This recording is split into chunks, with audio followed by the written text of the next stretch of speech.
This week's interview is with Clare Little. Clare is really generously giving me some time on a day off on what is beginning to turn out to be quite a sunny afternoon, Clare. So Clare, where do you work? And give us a little bit of your context and your background and all the rest of it. Well, I haven't had a day off. I've actually been working this morning, and I got home about 2 o'clock, and it's so warm outside. I know, it's strange. So where do you work? I work in podiatry, and I work at Salford Royal, work in community as well. So I've been doing clinic this morning there, doing wounds, and we had a new patient in today who should have come to us 2 months ago, and he didn't come, and he's come with a big smelly gangrenous toe. So it was all very enjoyable for me. Do you mean I like doing that? Oh yeah. Why? Why do you enjoy it? Because you get the opportunity to sort it out, and his toe was quite loose, and I was hoping it would be loose enough for me to take off, but it wasn't. So I'm hoping to do that later on this year. That's a very strange confession to make so soon into an interview. How long have you been involved in podiatry? I've been podiatrist at Salford Royal for 30 years. Wow. It's the only job I've ever done. I did my degree and then went straight to work as a podiatrist for the NHS. Okay. And how long have you worked at Salford Royal? Well, I've worked for Salford Area Health. It was at that time, and then it's been the PCT, and now it's Salford Royal Foundation Trust. But I've actually been with Salford for 30 years. Okay. Are you a Salford? Were you a Salford girl? I was born in Row Green. Okay. So I guess people in Row Green don't actually acknowledge that anywhere near Salford, do they? It actually did used to be part of Worsley and Boothstown, and I remember them incorporating it into Salford and there being a big uproar in. Yeah, I'm sure. What was it like growing up? Tell us about your background. I've got an older sister. She's 7 years older than me, and we all lived with my mum and me and my mum and dad and sister all lived in a house in Row Green. I went to St Mark's School, which is a church school, so we had hymns and assembly every day, and we went to various events at the church. I did go to church when I was a young child, but we probably stopped going when I was, I don't know, probably about 5 or 6, because my mum and dad were both Methodists, and their parents were both Methodists, and they went to a church called Brunswick, which actually did get demolished, and I think it was part of the reason why they stopped going. Okay. So I don't have a lot of memory of going to church other than church at school. Okay. As primary school age. So when did faith become real for you? Well, my mum started going back to church. She decided to go to Elmwood. Probably I think I was in my 20s, perhaps my late 20s. And I remember that she went and she got quite involved quite quickly. She was in a home group, and she had new friends, and I remember her having a hip replacement at Wrightington, and me and my dad had gone to visit, and then the God Squad turned up, and it was some visitors from a home group, and we like exited as quickly as we could, because I was always very much I didn't want to be got by the God Squad. Anyway, so.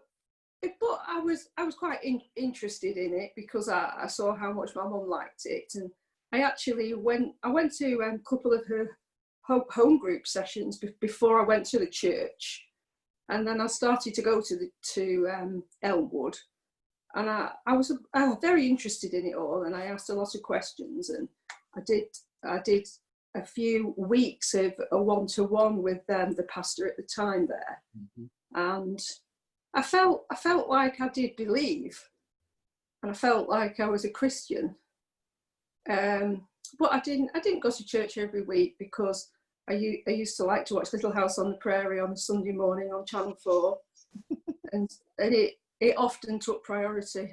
I'm ashamed to say.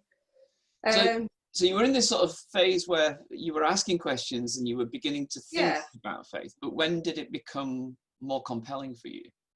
Well, I didn't. Yes, it's only in retrospect that I think I was a Christian. I believed it all, and it was in my head. I had all that knowledge, and I acknowledged the existence of God, and I was quite convinced with all the theory behind it. But I don't think there was anything in my heart about it. That is how I feel when I look back on it. And then when I was 34, I can't remember why I felt so bad now, because I had a good job, I had a good family, I was still living at home, I was a bit of a mummy's girl. I had friends. I went on nice holidays, and I had a very good friend of mine who'd died a few years before that, and I don't know if I'd never dealt properly with that, and then I had a relationship, only quite a brief one, and it finished, and I don't know if that was some sort of trigger, but I just was very depressed, and I actually took all my dad's antidepressants, because he was quite, I suppose he suffered from anxiety, my dad, and I waited till everybody had gone up to bed, and I took them, and I actually went to bed to die, and then I was sick. I woke up in the night, and I was sick, and my mum heard me, and it all escalated. And the only thing I remember after that is a few days later when I was leaving hospital. So I had actually been very ill. I'd almost died. I'd been on. Pardon? Did you want to die at that point? Oh, I really wanted to, and I was really cross that I hadn't. At that time, yeah, I did. I didn't do it because I wanted anybody to help me, because I didn't really think. I wasn't aware of any. I obviously wasn't very well with my mental health, but I didn't know. I didn't do it because I wanted anybody to sort of think, oh, she needs help, and and we'll. No, I really did, and so I was very cross. Anyway, I improved really rapidly. I was in intensive care, and then I improved a lot, and I went to HDU, and then I improved a lot again, and I went onto a heart ward, and afterwards, of course, I find out that my mum and all her home group are praying. She didn't tell them the specifics, just that I was very unwell, and we had a prayer chain at our church. So you would ring through a prayer request, and it would go round anybody who was on the prayer chain. So everybody was praying, and I think it's only that actually got me through, and I think it's the reason why I did improve so rapidly. But as I said, I was very cross. I wasn't at all grateful that I was alive, and I did actually. I decided that I was going to make the move and leave home and buy a place of my own. So I set that into motion, and I was waiting for my flat to be built. And only reason I did that, and I haven't ever really said this to anybody before, but I moved out. I planned to move out because I wanted to do it again, and I wanted to be on my own without anybody there. Wow. To rescue me. Wow. So, but I had to wait for the flat to be built. I'm sure that I could have just bought some, but anyway. So I had to wait a good few months, and over that time, life improved, and I began to like realize that I had been saved because God wanted me to be alive, and he obviously wanted me to be alive because he had a purpose for my life, and it was up to him when I go to heaven. It's not up to me. And I just, while I was waiting for the flat to be built and to move in, I just became a lot happier. And I can't remember like a point where I decided I'm not going to do anything again. I don't know if I actually had those thoughts or if it was a gradual thing. And then I moved in, and the day after I'd actually been on Christian Connection, which is a internet dating for Christians. And I had a few dates, and yeah, it was really good. And the day after I moved into my flat was the day that I met Julian. Right. For the very first time, and yeah, you know, and if I wasn't a Christian, I would like think, oh, you know, it was a real coincidence, and etc. etc. But my mum and her friend had really been praying that I would meet somebody, and it would be somebody who would really love me and really take care of me. And I know their prayers were answered then. It's quite brave of you to talk so openly about that period of your life, because I think I might regret it. Yeah, I can understand why that might be a fear, but it's very brave because it's not easy to say, is it? It's not easy to admit because of what you might fear other people think. Yeah, I would never have mentioned it, and I felt like it was a big shameful thing, and it was a secret, and I wouldn't have wanted anybody to know. And then because it's actually quite a long time ago. It was 2001. So I didn't, and then I just didn't think about it. But then there was events have happened, and earlier this year and it was big in social media, and I just felt I didn't want anybody who was feeling really bad and are feeling suicidal. I wanted them to know, or at least my friends to know, that if any of them were feeling like that I'm a living example of I tried to kill myself because I felt that desperate at the time, but that suicide is a permanent solution to a temporary problem. And although it seems that is the only thing to do at that time, that to hang on, and there is light at the end of the tunnel, and that I actually was an example of that. And I did have a really bad year in 2013. We lost my mum, and then my nephew died 6 months after that. And I remember feeling that way again, and I found it very, very, very hard that year. And I did feel as though God wasn't answering my prayers to help me. But I hung on in there. It was an awful year, and then I just came through it, and I felt at that time, sort of, when I look back, I knew that I'd only got through it, even though I thought I'd been abandoned by God at that time. I felt like he carried me through it, and it was a very, very dark time for me again then in 2013. But I came through it, and I didn't go down the same route that I'd gone down before. Thank you.